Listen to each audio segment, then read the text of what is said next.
Given all the financial market chaos last month, let's take a look at what were the best and worst performing stock markets around the world. Overall, the global stock market returned 0.9% for the month. Can you actually believe that?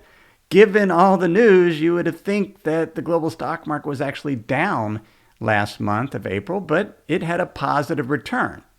What was the worst and best performing areas?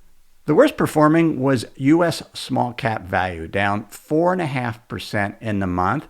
If we look at year to date, U.S. small cap value is the worst performer of the 46 stock markets that we track on Asset Camp.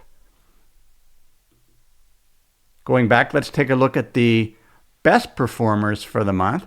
That was Germany, up 7.5% in U.S. dollar terms. In local currency terms, we can take a look because U.S. dollar weakened about 5% in the month of April. And on a currency return or on a local currency basis, Germany was 2.2%. Other areas that did well in U.S. dollar terms last month was emerging Latin America. That's up 20% year to date, followed by Australia, and then world ex-US small cap. Given the sell-off in U.S. small cap value, it's interesting to see what are the valuations. How cheap has U.S. small cap value gotten? Let's take a look at a chart. This is the cyclically adjusted price to earnings ratio of U.S. small cap value. So it's the PE based on inflation adjusted earnings over the past decade. The long-term average is 32.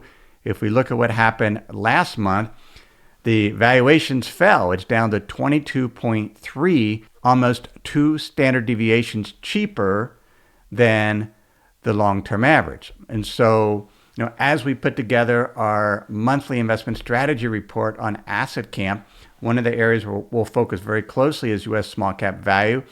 We'll take a look at expected earnings, valuations, and decide whether that's a potential area for rebalancing just given the very low valuations.